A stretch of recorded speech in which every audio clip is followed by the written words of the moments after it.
game number 3, last match of the day, the highlighted match here. Who would have thought these are the picks we would have ended up with, man? I would say, you know, it's funny looking at the lineup rating because, yeah, it's quite different. Yeah, I was honestly hoping for a Chaknu setup roam. Again, wait a minute, Chaknu has to pop his Purify here because, again, the problem of Omega still remains from game number 2. It's the Yue Zushin. How do you stop that? Ideally, you want to go for dive in and be beside Yue, be beside Zushin to avoid the Lantern Flare. Yeah. But in this case, Chaknu has the Carmilla. I agree with Renmar in terms of early to mid. It might go to Omega. But for the late game, you know, might go to Aurora. You feeling Aurora for late game? Yeah. Apart from, of course, Jome with the Moskov. But they were able to solve the Jome problem in game number 2. Yeah, with the Demon Kite, right? With the Demon Kite, with Fanny. With Fanny, yeah. With the Fanny. With Demon Kite, yeah. That's why it was banned out too, but you can see this, a whole lot of action top side. Okay. You get a flicker out. So they're going to deal with that, but the thing that really stuck out to me is, like Renmar mentioned, the fact that you have this Gatakacha with a Tigreal and then a Bane. Whoa, Andora's going to get first blood though, but a little off camera there, but that's the thing. I think that combination alone is going to be quite deadly to work against here. So already, though, Andoru getting that first blood is going to help him early on. Okay, this is what Renmar was saying.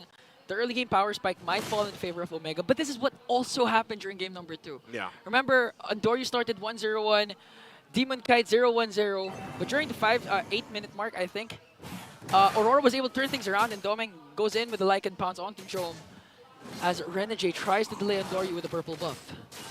They're trying to delay, and Andoru dealt with all of this in the previous game. So this time around, with the lead that he's gotten himself, as long as he continues to build that, that's going to be the same thing. But Bane, like we know in the jungle, farms incredibly fast. You know, very quick. I know, you know, our fellow caster Leo out there, he loves this pick, jumps for joy when it is locked in. So if he's watching at home, shout out to him. Right now, though, this turtle for the taking, it looks like it's going to go to Omega. And Ryota zoning out 2 members as Andoryu picks up the turtle. Look at the Starfire onto Edward. Here comes the deadly catch, but Ryota continuing the infernal pursuit. Andoryu gets a kill onto Demon Kite. AOG is there just to delay, but he's going to fall down. Brings down with him. Ryota, Edward still escapes. That's a 1-for-1 trade, but Omega picks up the turtle. Omega picks up the turtle, but I feel like they could have gotten more there, but unfortunately they weren't able to cap out on Edward. And, you know, part of that, again, Vengeance played a part there. It was great to have, but yeah, that's tough. Smart Omega still getting the objective, getting this little lead that they have they can work around with. And Doru, like I mentioned before all that broke out, was as long as he can build up on the lead that he had, which he has, he got himself another kill. That's going to be great for scaling quickly, and that's exactly what you want to do on this Hayabusa pick, because all that does is allows Jome to just farm up, have his gold lane experience, do his thing, and get to the point where we've seen him happen time and time again on a Moskov pick. Part of that equation, though, is also I'm wondering, like for Chaknu, we've seen the Carmilla pop up a couple times now, and sometimes it works, sometimes it doesn't, you know, but leave it to one of the players in the league that has the most unique hero picks popped up. I think he's at 11 right now. Yeah, and the last one who used Carmilla was actually Spider Miles. Yep. With his debut pick, game number 2. We didn't notice much flashing plays from Carmilla, of course. But of course, you can feel the Curse of Blood coming in, especially during huge team fights.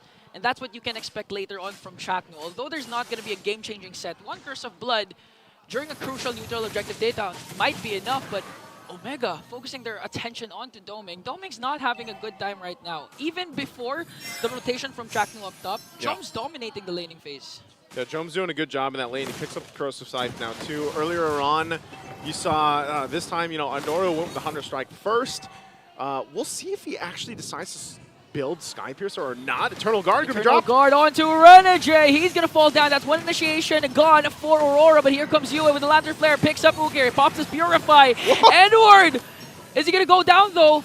Manages to escape here, and now they're working their way onto Yue. Andoryu goes in with the Shadows. A killing spree. That's 3-0 already for Andoryu with his Hayabusa. Scaling is exactly what's happening here for Andoru, and Smart Omega now also, after that skirmish, will go and start up this turtle. It looks like, though, RORA wants to delay this. Okay, Renjay still here alongside Edward. Andoryu finding his spot, finding his space. Demon Guide is here working on track 2, but gets the turtle along with a weaky shadow kill. Renjay with Implosion catches Andoryu, blood to deadly catch, but Argane gonna bring him down. He picks up another kill as Demon Guide tries to walk away, but brings down Chaknu with him. Ryota manages to bring down Demon Kite, but the fight is not yet done. Edward going head to head with Ryota. 2 tanky XP laners, nothing's gonna happen there.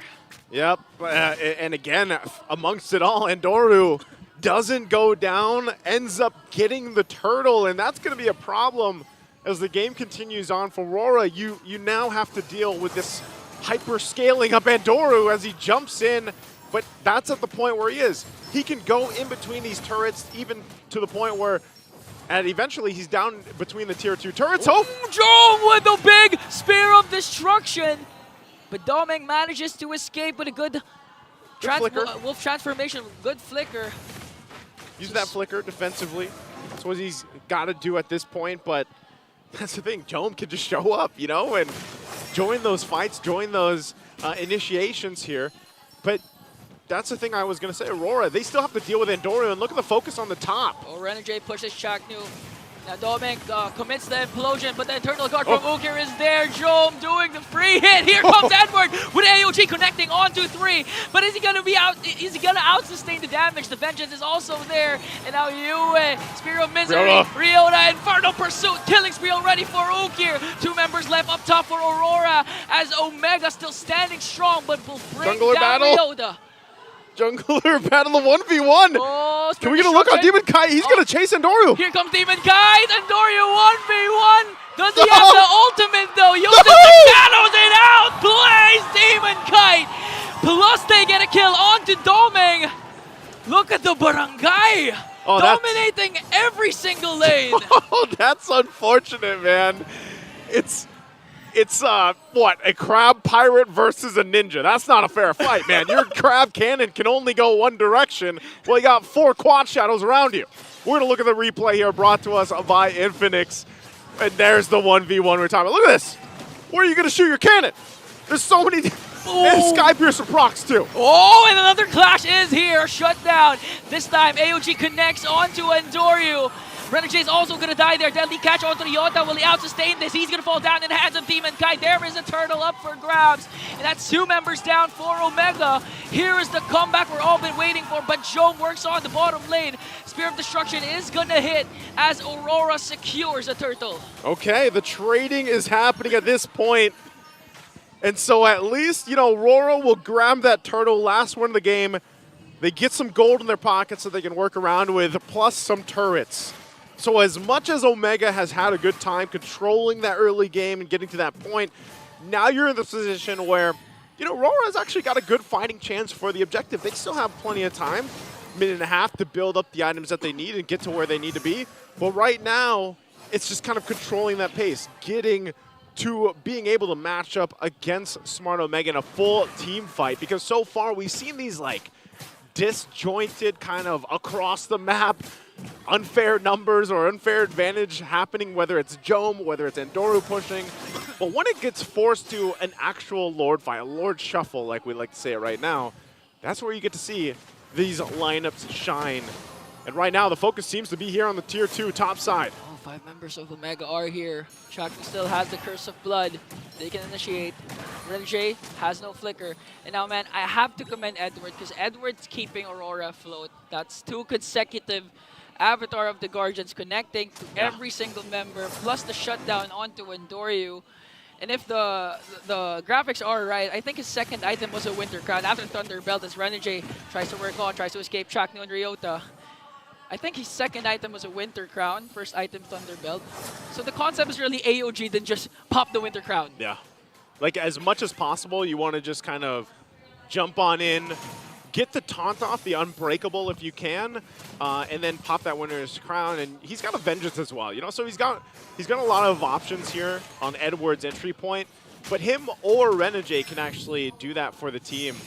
And that's what I'm saying, like their team fighting capabilities are great around a Lord pit, an objective pit like this, because then Demon Kite can also lock down, you know, with the deadliest catch, and that's something that Smart Omega always has to watch out for, especially for Andoryu, as now they might try to get Andoryu to, you know, face front, get into the actual fight. Now, Andoryu can play it safe and just kind of show up, you know, with the Shadow and then go in for the Retribution, but for the most part, he's got to rely on his frontliners to start things up, and that's why Ryota's been doing this constantly. Domang! Oh! Oh! Spear of Destruction! Dome! Big J! What a big outplay! Deadly catches there, pops and Purify onto Demon Kite. He's gonna fall down. Oki unleashes the Eternal Guard. 3 members of Aurora are down. The next target is Edward. Joe cutting things off as Andoryu picks up a double kill.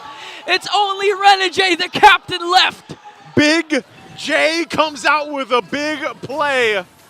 And so they'll get a little bit of push on the turret, but ultimately they had an amazing fight. And now they'll get the objective, they'll get the Lord here. Man, if you're Aurora, you don't even know what happened. Man, even me. I honestly didn't see the Spear of Destruction because I was focused on what Yue was doing, trying to zone out Omega. But man, it takes a lot of guts, a lot of skill to go up against the possible next gold standard. Do that. Another outplay from Jome. And from then on, Omega extends their lead, 5.4k gold lead. And looking at the damage dealt, Ukir with almost all his internal guards always connecting to the right targets at the right time. I love to watch Jome play. I know, you know, we say Big J, Big Jome, but Jome, man, the improvement in this player ever since he first stepped into the MPL and then started really showing his mechanical skills. It's great to see him. I know we often see him on the Mozgov, but it just feels like it's second nature to him at this point. So with all that being said, Lord making its way down the bottom. Tier 2s are going to fall here. And Smart Omega sets their sights on the base turrets of RORA. Winter Crown being picked up here for Ryota. Expect a possible initiation coming through from them. They wait a little bit longer as that mid wave going to be timing well with the bottom push now. Here comes Edward with the AOG, but Jome still manages to escape there.